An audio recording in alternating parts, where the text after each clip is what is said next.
Hello and welcome. Thanks as always for joining us on our podcast. I'm Steve Henning and welcome. Today, I'm joined by Jim Bunsey, Senior Manager of Business Development with the Propane Education Research Council, commonly known as PERC. Jim, thanks so much for joining us. Steve, I appreciate you having me on here. It's always great to get on here and talk to people to let them know how, propane is a good energy source for their future goals. Well, we appreciate it. It's always just fantastic to have experts talking about, things they're passionate about. And I know we spoke a little bit before we got on here today, and I certainly recognize your passion. So I'm looking forward to our conversation. For sure. It's great. This is a great opportunity for us to speak together, and always like to find new people to have conversations with and form relationships. Well, I appreciate that.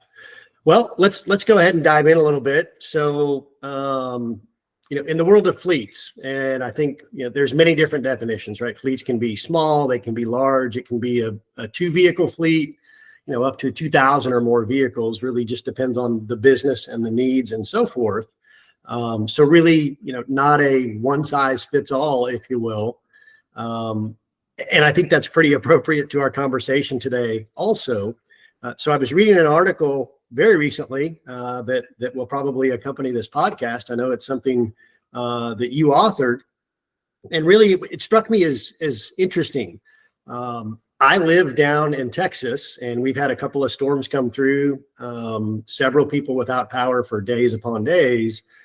And on social media, some of the, I guess, funny memes floating around were things like people with EVs at the gas station getting fuel for their generators. And as I read through your article, like I say, it struck me as a bit, I guess, apropos that we might talk about this today. So, propane powered EV charging solutions and how that maybe helps a bit, perhaps reduce some of the strain on the grid and so forth. That's really, I think, the gist of the article you wrote.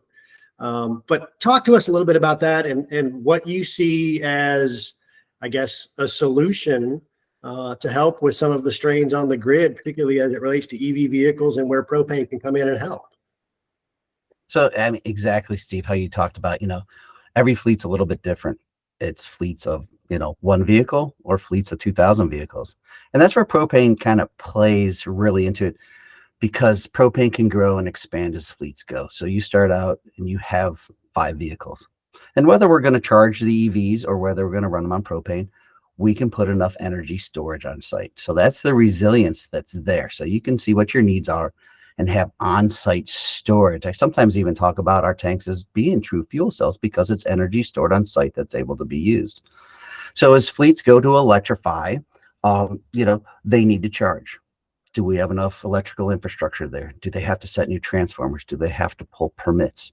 The nice thing is there's equipment available today from 5 kW up to 500 kW or even bigger solutions that have propane powered generators as part of the solution. So we can bring on-site power generation to charge the electric vehicles or electric equipment and not have restrictions. Because a lot of times, as we start expanding electric grid and electric vehicles are coming in, okay, you can charge your electric vehicles, but not during prime times. Right. And as fleets, we need to drive, or if there's emergencies, we need to drive. And when you brought up the storm, that's a great, segue of, wow, a propane generator that's on site, that fuel doesn't degrade, gives reliable charging. And we could even bring up, it's charging that's even cleaner than the electric grid in most states. So we're bringing a clean energy source to help people electrify their vehicles. Well, that makes a lot of sense. Absolutely.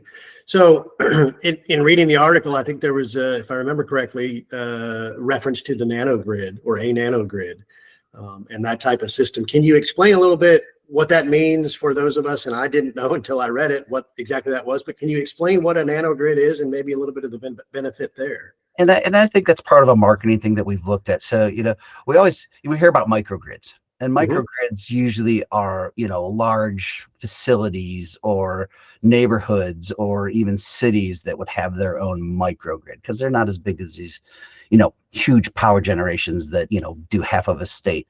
So we started looking at that. And when I refer to nanogrid, it's going to be something 500 kilowatts or smaller. So it's something that's really working with a fleet. And Okay. the reason I like nanogrids is, it's multiple energy sources. So we Mhm. can have some wind, we can have some solar, we have some battery storage, and the backbone of it is the propane power generator. So when the heavy lifting's happening and we need the energy when it's there, the propane generator is reliable, ready to start and provide the energy when it's needed or to recharge the batteries. So, we are part of the energy solution. So it doesn't have to be one energy source. But the reliability of, we start looking at, you said gasoline generators, or we start looking at diesel generators for bigger power. But if those are standby units, Right. if you have diesel and diesel sits for over 6 months, they have to polish the diesel. They have to clean the diesel, get it ready to go. Where propane has an indefinite shelf life.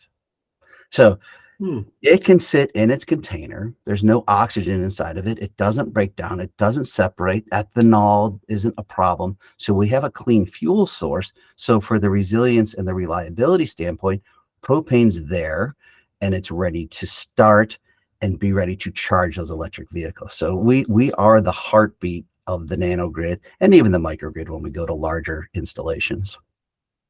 That makes sense. Absolutely. And you said something a moment ago. You talked about a variety of different energy sources.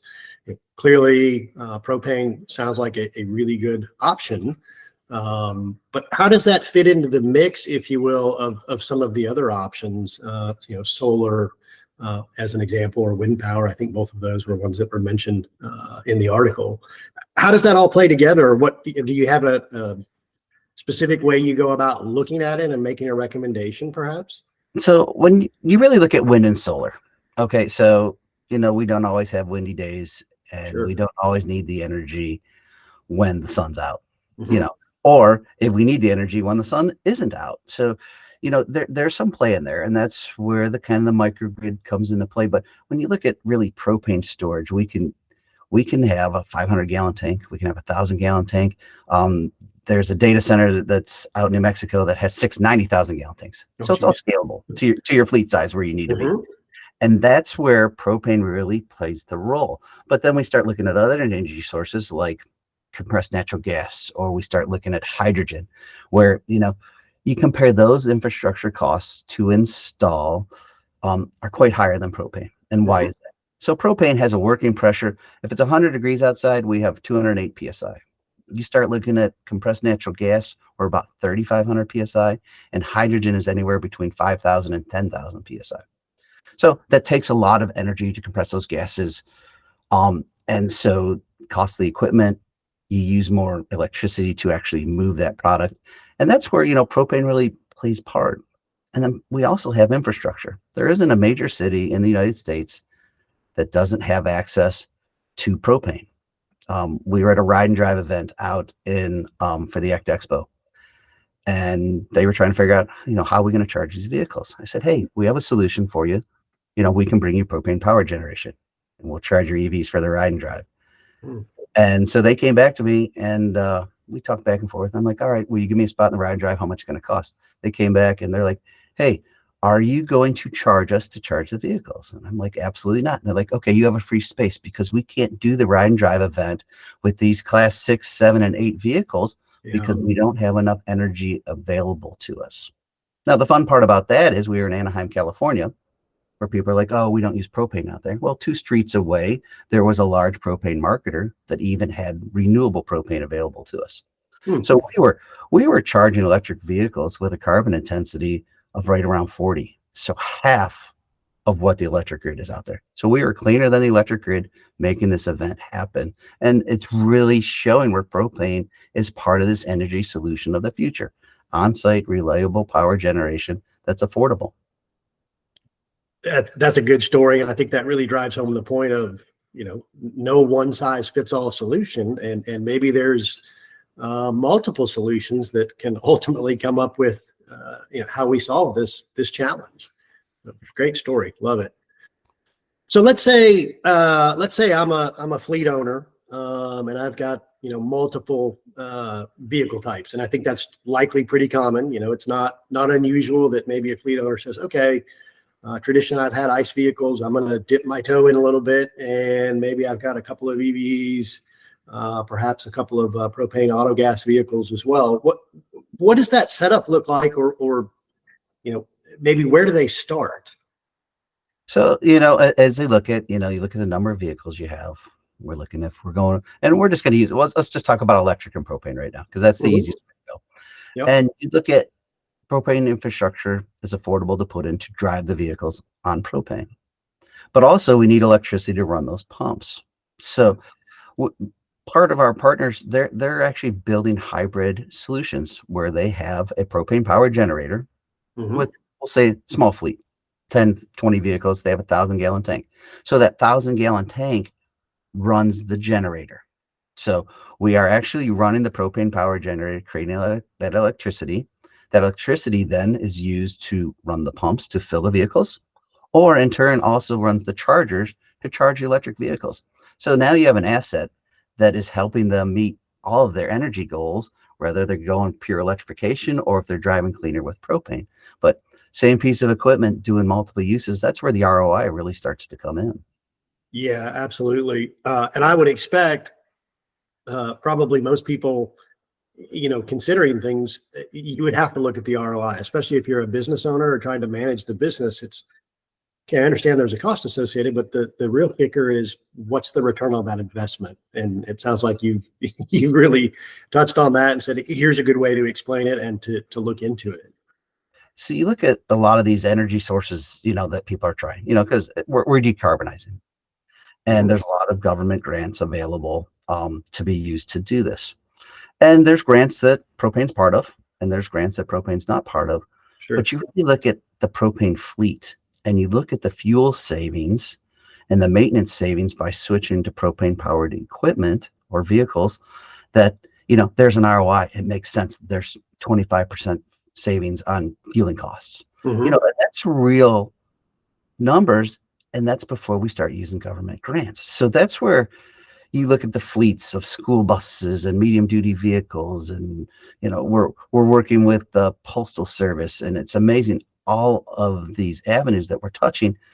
But a lot of it, they're switching because of the ROI. It makes sense. It's helping them afford to still do business, but also they're cleaning up the environment. So you get all those benefits of less maintenance.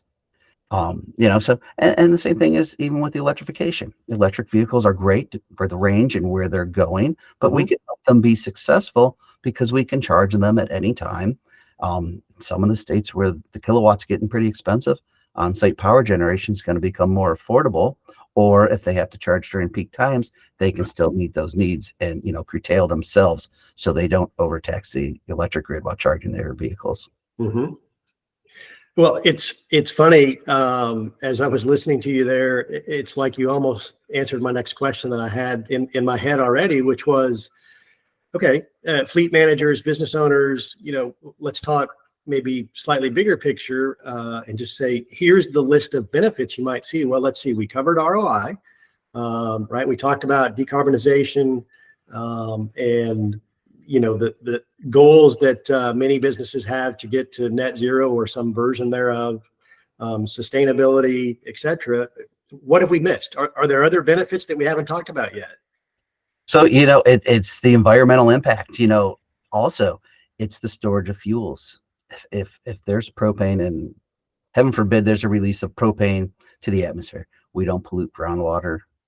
We don't pollute soils. So our storage can be above ground or below ground.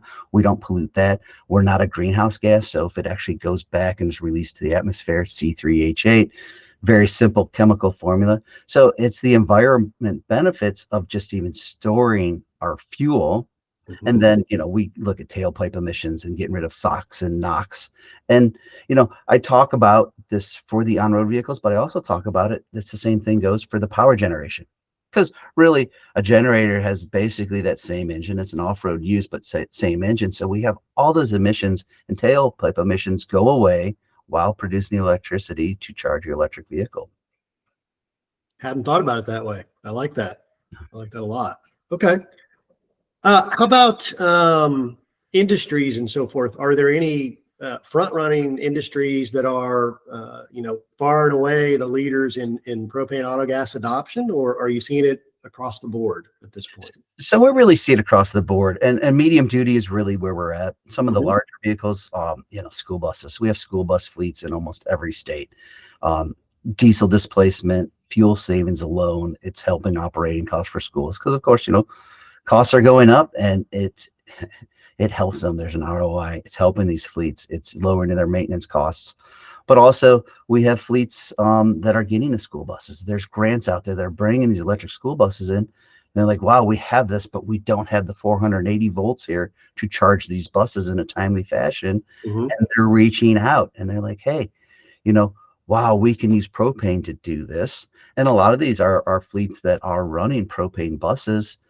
And so it makes sense. They've got propane on site. They're going to tie a generator to that. They're going to charge the propane or the electric buses for the short trips and where it makes sense for there. And so for the longer trips, it's they're going to drive it on with propane powered bus alone and still meet their mission goals of the future. Okay. Yep. Use case clearly is part of it. What do you see with the fleet owners, or sorry, fleet managers and owners and so forth that you speak to? What would you say is the number one driving factor when somebody says, okay, I need to consider something beyond an ICE vehicle? Is it the environment? Is it the cost or the ROI, or is it something else altogether? So it is environmental. That's where I change. We're all being pushed to decarbonize, even on a personal level, through a business level. They're looking at fleets. I know that we've worked with fleets to bring them to propane because they have to. They're delivering to bigger customers that are saying, hey, we need to clean up our carbon emissions by 30% by 2030. And there's goals set in place that, people want to be clean and help clean up the environment. And when they realize propane's a great solution, these fleet managers are like, wow, we can do this affordably. We don't change our bottom line. We may even make it better. So there's a success to the program. Having that affordability, and then the reliability comes in, right?